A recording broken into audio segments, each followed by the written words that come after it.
So what is up, folks? This is Day by Daylight builds, and in this video here I want to discuss a build for my favorite killer, the Nurse, and this build here is going to be called Endgame Nurse.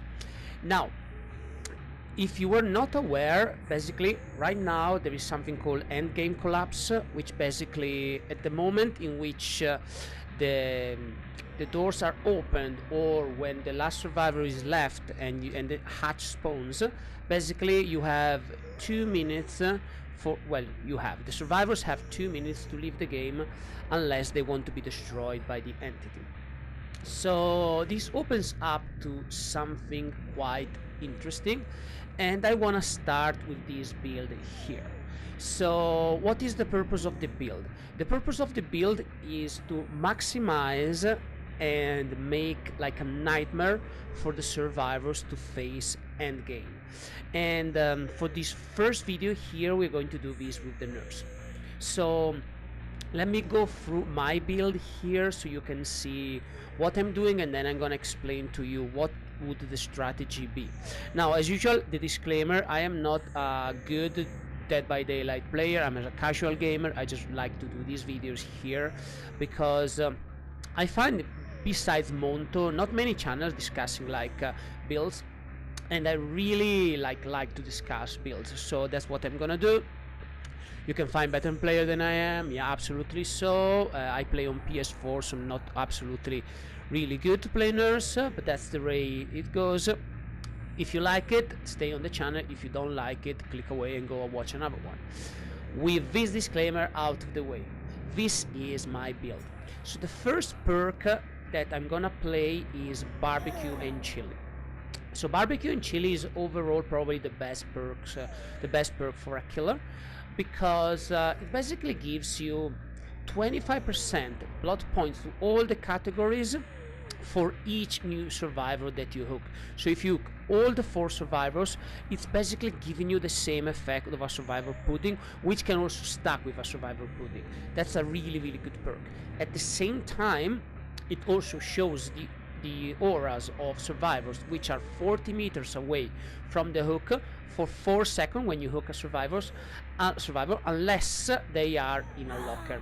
So this is good because it can help you to pinpoint where survivors are, reach them, because you're Nurse, so you can reach them like quite easily, and at the same time it also gives you lots of blood points. So this is a perk that I would play with all killers.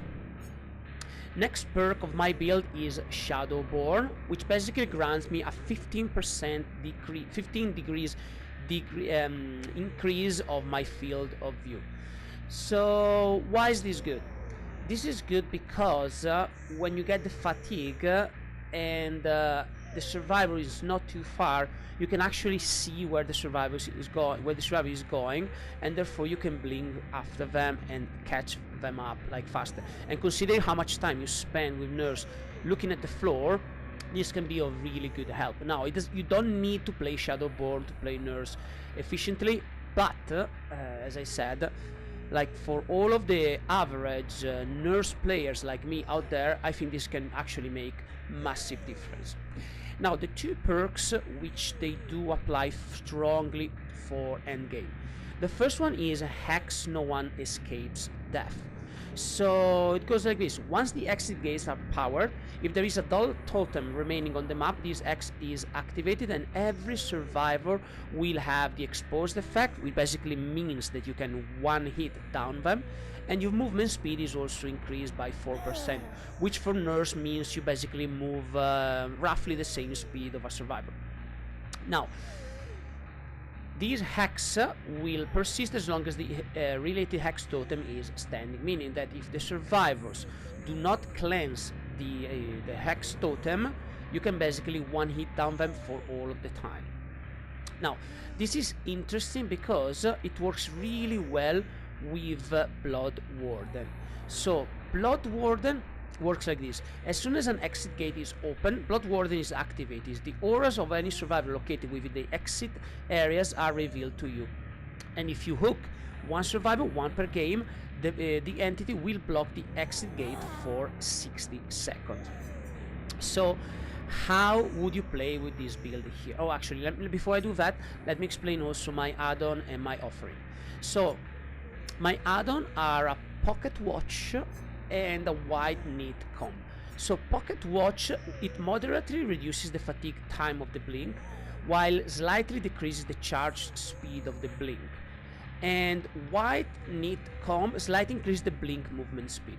So in my opinion, this is a better combination that what people would think of, which would mean use the metal spoon, which seems to slightly decrease charge speed of the blink with slightly increased charge speed of the blink.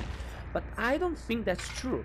Like, it seems to me that the pocket watch actually slows down your blink speed, and therefore by combining these two here, it's like you have reduced fatigue and the same speed of the blink that you would normally experience.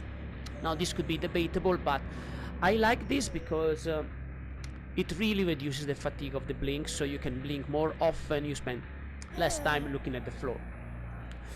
I also would like to play a putrid oak, which basically considerably decreases the distance between sacrificial hooks in the world. And this is good because at the end of the game, when I now will explain to you the strategy, this is going to help you dramatically, because once you are in endgame, you wanna hook a survivor as fast as you can, so you can activate Blood Warden and make the survivor's life miserable. So how is the build going to work? So it's going to work like this. So first of all, with your Shadowborn, you can actually see more, so survivors have like harder time to sneak behind you, so sneak under you, so you can see them in an easier way, and also you can see them in an easier way when you look at the floor after like you go into Blink's fatigue. At the beginning of the game with barbecue and chili, if you manage to down a survivor, you can see where other survivors are, so you can go after them and down them over and over and over again. Now, strictly speaking of endgame, this is what you want to do with this build over here. So, in the moment in which the last generator is popped, you will see that the survivors actually have now you can down them with one hit. So this is the moment in which no one escapes death activates. So your goal here is to go as fast as you can and try to down a survivor. And when you can down a survivor, this is when the game actually is very nice. So you can down the survivor, then you can quickly blink to an escape gate, and you can self-activate the escape gate if the survivor haven't activated it yet, or they will activate it. And then you can slowly blink all the way back, you can fastly blink all the way back to your downed survivor. So at this point here, you can hook the survivor that you have just downed with no one escapes death. Now for 60 seconds they will not be able to leave, and they will be at the exit gate. You will see them with Blood Warden, blink there with no one escapes death, down another survivor, hook the other survivor, and repeat until you basically hook the 4 of them, or the Blood Warden goes away. So once again, in this strategy here, what you want to do, so down as many survivors as you can during like the beginning of the game, but once end game starts, so once the last generator is popped, you want to down one as fast as you can with no one escapes death. And I will do another video for end game as the next video, just to give you like another different combination of the perks to do so. But you want to down one as fast as possible, and then you want to blink to the exit gate, power up one of the exit gates, so open the exit gate, so Blood Warden activates, go back to your down survivor, you hook the down survivor, and then Blood Warden will activate, and for 60 seconds they will be into like a real nightmare. Okay, so this is the build. Thank you very much, and I will see you in the next video.